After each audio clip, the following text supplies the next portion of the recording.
Get comfy.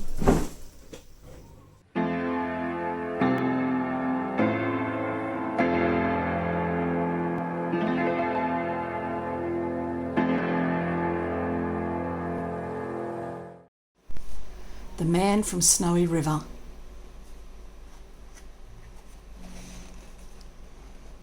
There was movement at the station, for the word had passed around that the colt from Old Regret had got away, and had joined the wild bush horses. He was worth £1,000, so all the cracks had gathered to the fray.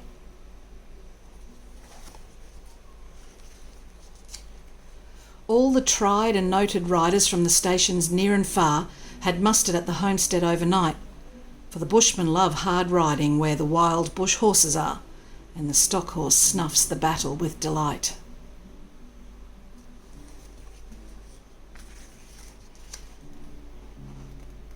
There was Harrison, who made his pile when Pardon won the cup, the old man with his hair as white as snow, but few could ride beside him when his blood was fairly up.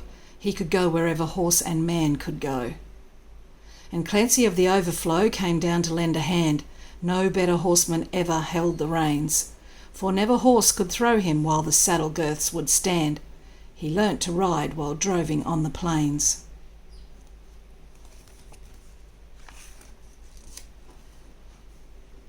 And one was there, a stripling on a small and weedy beast. He was something like a racehorse undersized, with a touch of Timor pony, 3 parts thoroughbred at least, and such as are by mountain horsemen prized. He was hard and tough and wiry, just the sort that won't say die. There was courage in his quick, impatient tread, and he bore the badge of gameness in his bright and fiery eye, and the proud and lofty carriage of his head.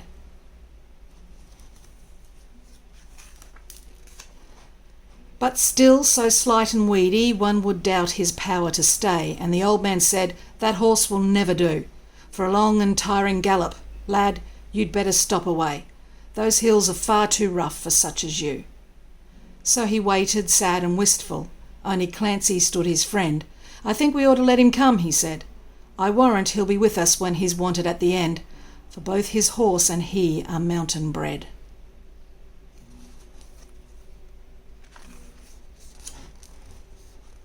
He hails from Snowy River, up by Kosciuszko's side, where the hills are twice as steep and twice as rough, where a horse's hooves strike firelight from the flint stones every stride. The man that holds his own is good enough. And the snowy riders on the mountains make their home, where the river runs those giant hills between. I have seen full many horsemen since I first commenced to roam, but nowhere yet such horsemen have I seen. So he went.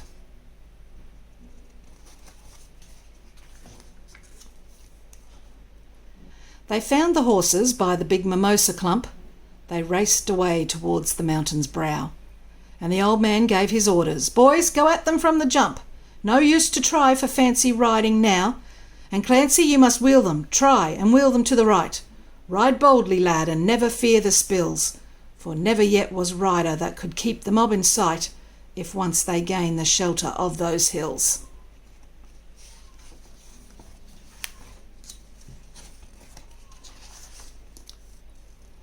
So Clancy rode to wheel them. He was racing on the wing, where the best and boldest riders take their place, and he raced his stock horse past them, and he made the rangers ring with the stock whip as he met them face to face.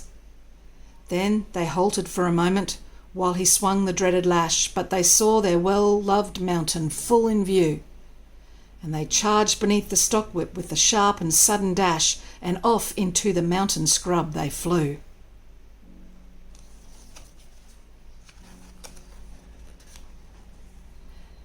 Then fast the horsemen followed, where the gorges deep and black resounded to the thunder of their tread, and the stock whips woke the echoes, and they fiercely answered back from cliffs and crags that beetled overhead. And upward, ever upward, the wild horses held their way, where the mountain ash and Kurrajong grew wide, and the old man muttered fiercely, "We may bid the mob good day." No man could hold them down the other side. When they reached the mountain's summit, even Clancy took a pull. It might well make the boldest hold their breath. The wild hop scrub grew thickly, and the hidden ground was full of wombat holes, and any slip was death. But the man from Snowy River let the pony have his head, and he swung his stockwhip round and gave a cheer, and he raced him down the mountain like a torrent down its bed, while the others stood and watched in very fear.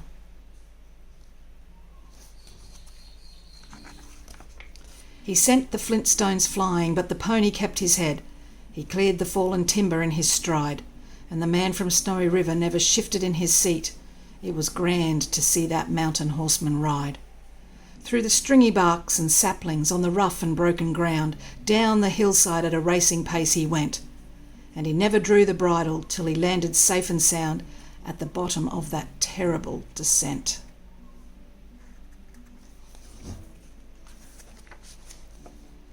He was right among the horses as they climbed the further hill, and the watchers on the mountain, standing mute, saw him ply the stockwhip fiercely. He was right among them still as he raced across the clearing in pursuit. Then they lost him for a moment, where two mountain gullies met, in the ranges, but a final glimpse reveals, on a dim and distant hillside, the wild horses riding yet, with the man from Snowy River at their heels.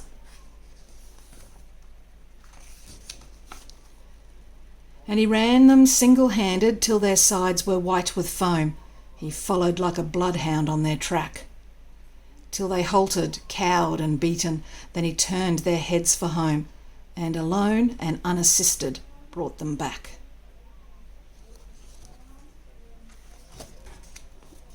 But this hardy mountain pony, he could scarcely raise a trot. He was blood from hip to shoulder from the spur. But his pluck was still undaunted, and his courage fiery hot, for never yet was mountain horse a cur.